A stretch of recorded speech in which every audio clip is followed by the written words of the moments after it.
I would like you all collectively as a group to imagine that Susan is spinning right now, because we open videos with Susan spinning, but Susan's already gone to work. She's a stand. She's performing as a stand.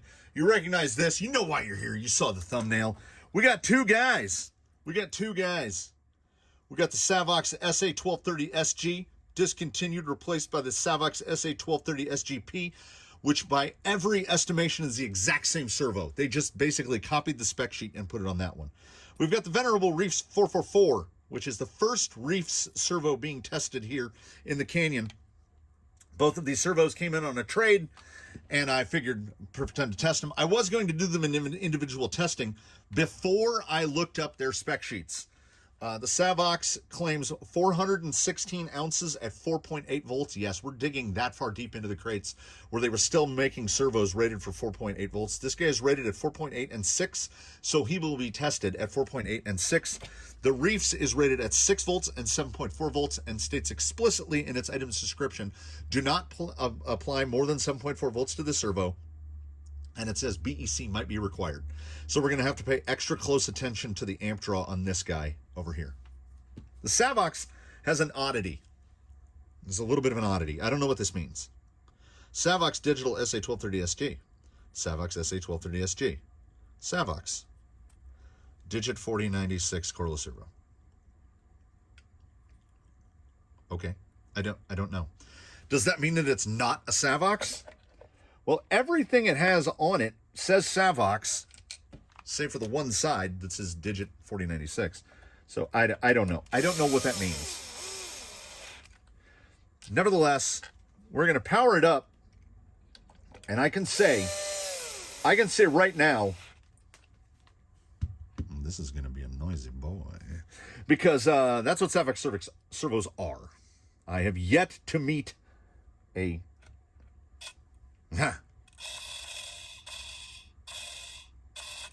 Oh.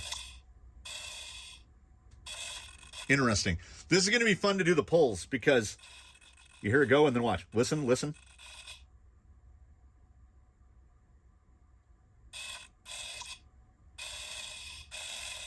So, what this means, to those of you who are like, I don't understand what's happening right now. The pot in the servo that controls it, now we'll set it a little more this way.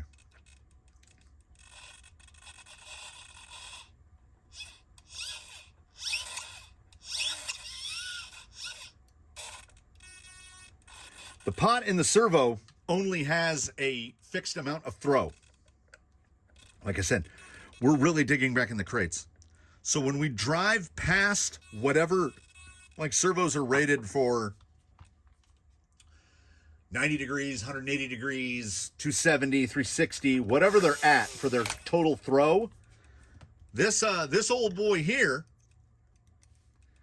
is probably... it's hard for me to tell. Oh, wait, hold on. Let's do speed at 4.8. It's hard for me to say. That's not bad. It's faster than a typical Amazon servo. I don't know if we're going to get torque on par with a typical Amazon servo, but what we do have to do is take one thing into account. This thing is going to do its first 3 pulls at 4.8 volts. Nobody uses 4.8 volts anymore. Like that goes back. That goes way back. Back to a time when servos were 4.8 or 6 volts, and that was it. Like, BECs hadn't been invented yet. So you had like a little 4AA holder, right? That was running because the lipos hadn't been invented yet. This guy, I should mention, has been discontinued. The SA1230SG has been replaced by the SA1230SGP, which has completely, not virtually, completely identical stat numbers across the board. So maybe they changed the case, but the SGP and the SG are the same servo. Like internally listed cordless motor, their pulse width, everything is the same. Idle amp draw, everything. This guy's sitting at 037. That's a real low draw. We've got Savox stuff. Ooh, that's kind of a, you know, those tubes that you turn them over and they go. It's a noisy boy. I don't recommend Savox for crawlers. They make a great basher servo because these things are rugged. And we will pay close attention to amp draw, because this is not a direct power servo, so the amp draw is kind of more important to us. I've been noticing by watching, I need to go about, what, like 45 degrees? It seems like anything past about 120 degrees, and this guy just literally goes dead stick on us. So first pull of the 1230 at 4.8 volts. Let's see if I can get the knob right. Hey. It's not what I would phone home as impressive. 332. But like I say, nobody's running 4.8 volts.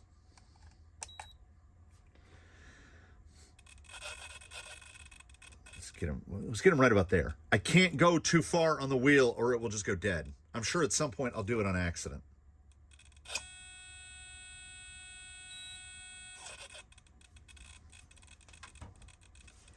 $336.6.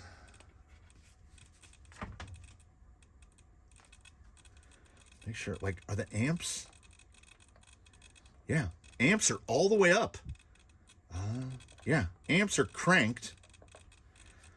It was honestly, it was making me start to think that, like, I had the thing set up wrong. Like, that's not close. 80 ounces? I'm trying to do the math. Like 20% under? Amp draw. Also, the amp draw is super low. It's only hitting like 2.6, 2.7 amps. All right. Third and final pull at 4.8 volts. There we go. Yeah, 2.8, 2.9. 340. It was strengthening up. 340.2. It was pulling a little bit harder each time.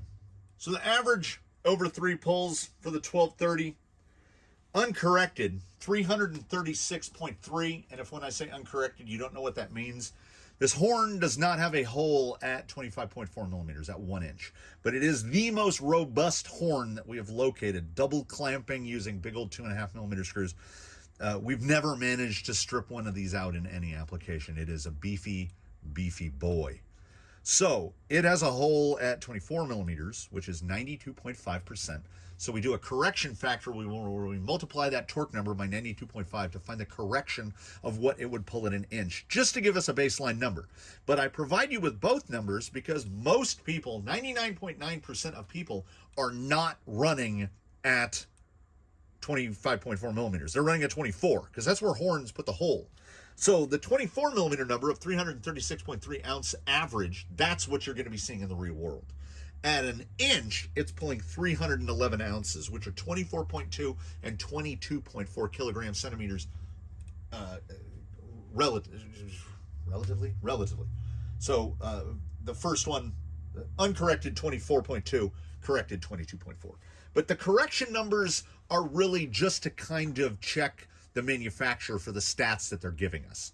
We're going to see 24, or in like the case of a Vanquish horn, 22, or you could be running a really short horn at 18. The shorter the horn, the more effective torque you make. If we move this all the way down to the bottom hole down here, torque will almost effectively double. So we would go up to like 700 ounces. Anyway, 3 pulls, 1230, 6 volts. They claim 499.9. I don't think we're going to see it. I'll be surprised if we break 400. I think we're going to see, like, my negativity that flows out of my mind is guessing like 375. First pull, 1236 volts. Well, butter my biscuits. That's a jump. That is a jump. Oh, by the way, I neglected to mention, it made 81% of rated power at 4.8 volts. The first pull at 6 volts jumps to 433.4, which is not what they claim, but it's also not terrible. I'm almost okay with 433.4. Second pull at 6 volts.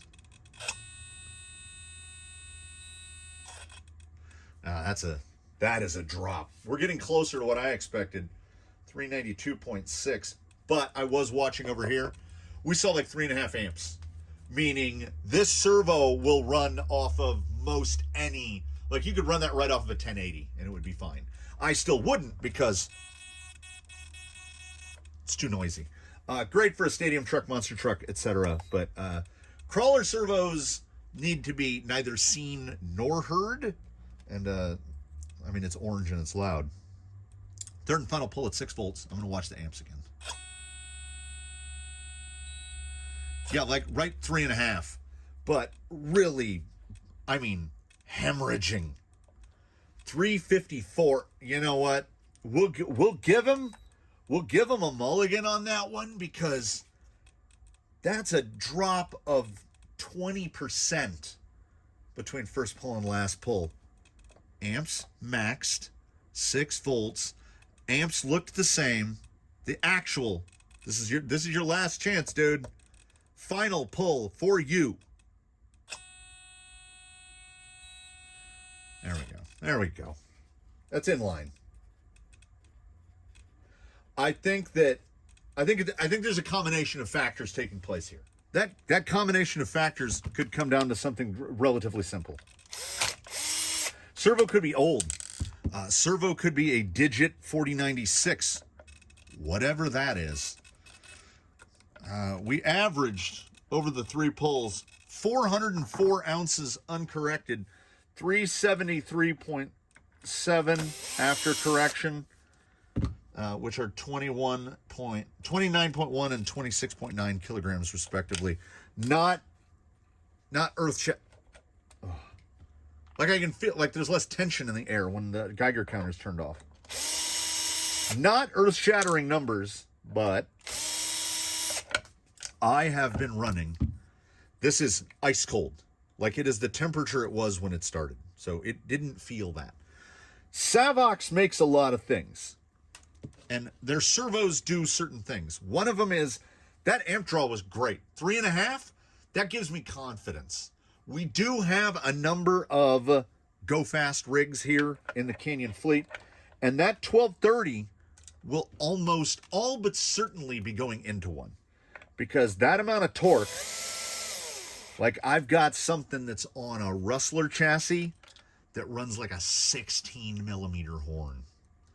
So that thing is going to be torquing. Like we're talking at least 50% more torque. So that thing will be in the like 600 ounce range. And also, you know, shorter lever arm. It's faster. This is moving more slowly than this. It's crazy, I know. But yeah, it will get a home for sure. I have said, and I stand by, oh, that's nice. When you plug a servo in and it doesn't make any noise, that's good. That's good. We appreciate. Now, I am going to forecast. I'm going to make a forecast here. I've got to get this thing clamped down first. Otherwise, I'll forget. Yeah. You want the clampingest clampy horn you can get your hands on if you're going to repeatedly abuse your servos. I'm going to guess the Reefs is much newer. Whatever it is a relabeling of, my guess has always been AGFRC.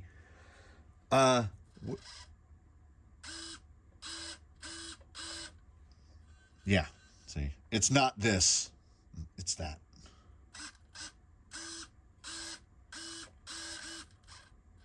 Yeah, so, speed. It's quick, it's quiet. Push test. Oh, just the tiniest, like, I can live with that. I don't have a problem with that. That's acceptable. Got to pay attention to those amps again because they said that the mention of don't go past 7.4 and you probably need a BEC. Nothing I've seen so far, nothing from the 1230 said BEC. That would just run off of receiver power.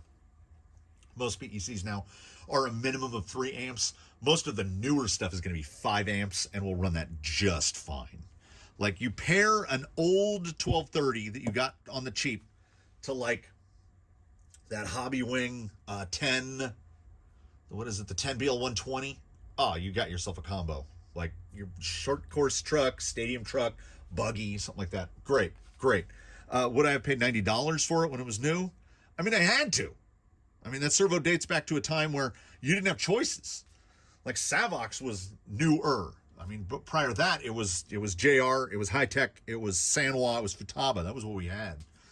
But nowadays we have too many options. So the Reef 444 is going to make its first pull at 6 volts, and I believe it claims 422.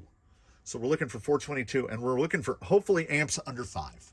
First pull, 6 volts.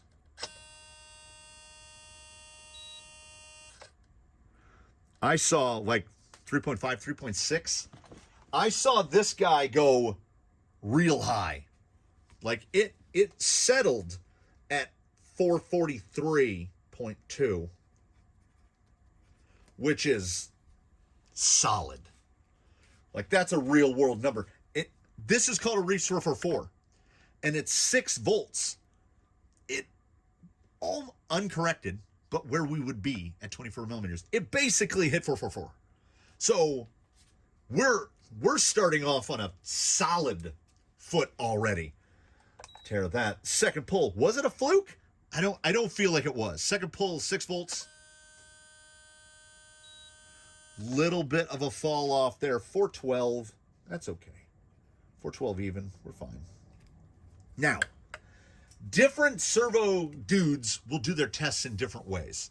Most servo tests that you will see, particularly those done by manufacturers, are testing instantaneous torque. As far as I'm concerned, instantaneous torque is white paper numbers. It doesn't mean anything. If you generate 1,000 ounces of instantaneous torque, where the tip of a 25.4 millimeter horn presses on a force meter for a millisecond, and in that millisecond it makes 1,000 ounces, that's a great number to put on the paper.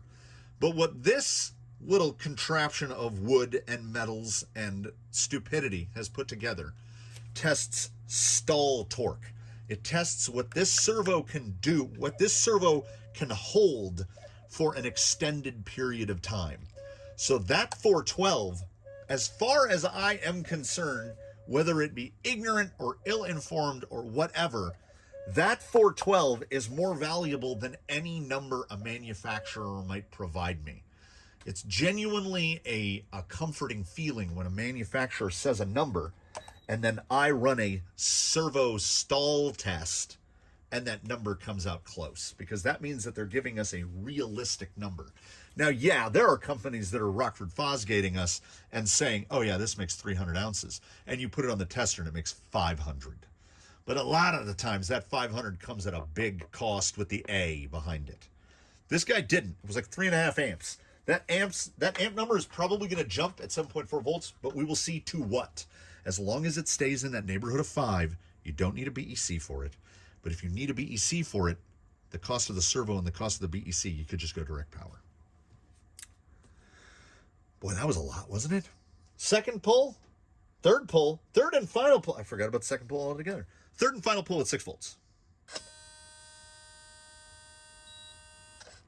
It's like 3.7 on the amps is the number I saw. And more importantly, I think, is that number, 489. So there is, you might ask yourself, you might ask me, you might be asking yourself to ask me, does it matter that one servo will do 3 pulls in a spread of 8 ounces, which is what, under 2%? And another servo will do 3 pulls with a variance of 80 ounces. So 10 times the difference. Wow, that rough knob is real rough.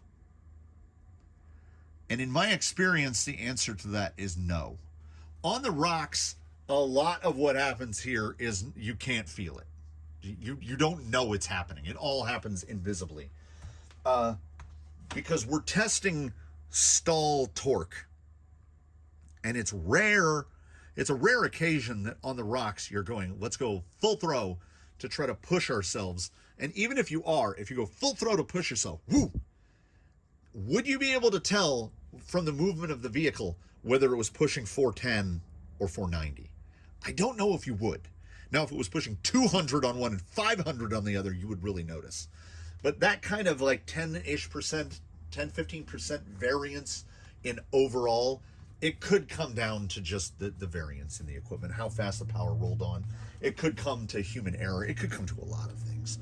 The Reefs 444 at 6 volts averaged uncorrected 448.2 ounces.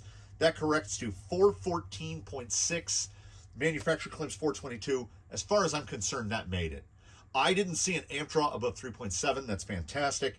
The kilogram numbers 32.3 and 29.9 respectively, uncorrected and corrected.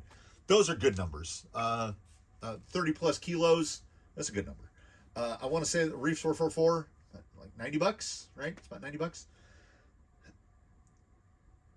You can beat it now. Like, when people talk about dated designs, things are getting dated so quickly because the servos are getting so much stronger and so much faster. I don't think you will ever have any sort of mechanical issues with this, with Reefs, with NSDRC, with any of these sort of boutique names that have kind of made it into the forefront.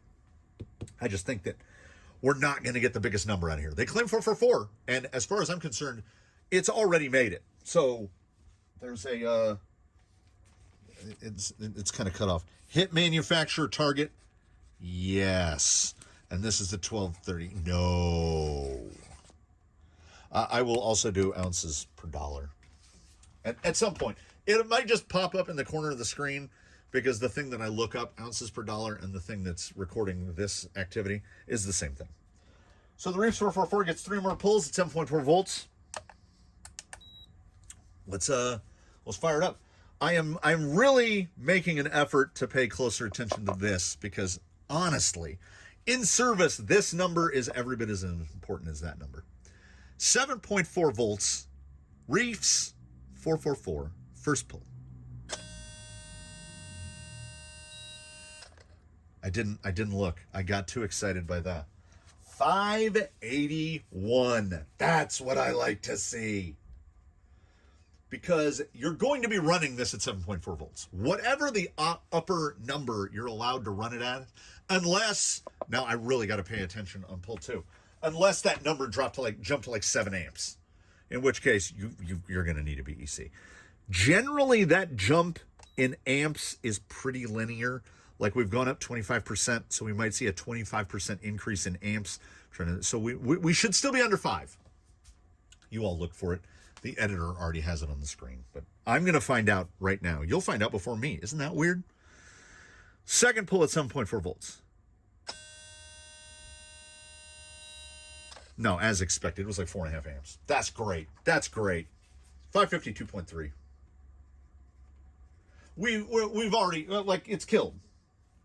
It's killed the numbers, because it claims 444, and we made 444 at 6 volts. 4.5 amp draw, that's great. That's a fantastic, that's a great showing. That really is. Before we even get to the third pull, that's a great showing for a receiver powered servo, because a lot of them, they'll go with motors and they'll go with potentiometers that are just going to eat power. And realistically, above a 5 amp stall draw on a servo, you don't want to do that off of receiver power, off of whatever internal BEC is, unless you're running like a Rhino. You know, a Rhino V80's got a 10 amp BEC. But I'm thinking in terms of 1080s, Fusions, Copperheads, Mambas, that kind of stuff. Speed controls we ordinarily see in crawlers. Final pull at 7.4, then we can do a little bit of math. Final pull. I saw it for a split second go to like 5.2. 566.8, that's a little bit of a rebound. I was really watching those numbers.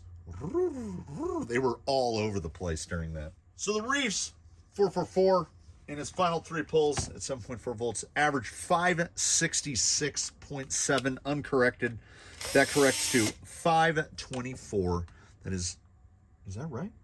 40.8 and 37.7 kilograms respectively. Those are good numbers. Those are good numbers, particularly as we only saw one pull just for a second creep above 5 amps.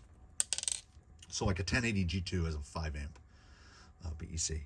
Now, in terms of, I was going off of an, I want to say, I seem to recall, I could be wrong, the Reefs 444, the Reefs 444 coming in at like 90 bucks. And the Savox was originally priced at the same. So they're both, you know what we can do? We can do this. Turn that on. Pull this out. Little servo tester man can go to sleep again for a little while. I feel like I haven't tested a servo in a minute. He lives right here under the bench. This guy can resume his normal location hiding wires. So I feel like both of these guys were listed at like 90 bucks. Now, they might be more or less, and I know Reefs has a 555, and they probably even have one bigger than that now. The 1230 has been replaced, but you can still get the 1230 SGP at the same amount of money. It really did not come close, to the point where during testing, I started to get concerned that I had twiddled the knobs wrong. Like when this guy was doing low 300s and rated at 400 plus. So I don't know. Maybe it is a digit 4096. I don't know. I don't know what's going on with this. Is it a knockoff? Is it a clone of something? I don't know. I just know that it doesn't surprise me, the numbers, and it also doesn't surprise me on the ounces per dollar that we do. The Reefs is right there. It's right there in the mix. Based on a $90 price tag, the Reefs came in at 6.29 ounces per dollar.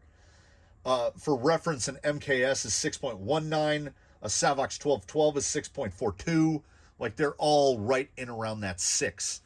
Because what you're paying for when you pay, you're paying for quality. These are both quality servos, but if you looked at an Amazon Blue case at a third of the cost of this, but makes more ounces, the Amazon is very slow, and you're going to get a lot of variance between two different instances of the same servo. I have multiples of those blue cases running in the fleet.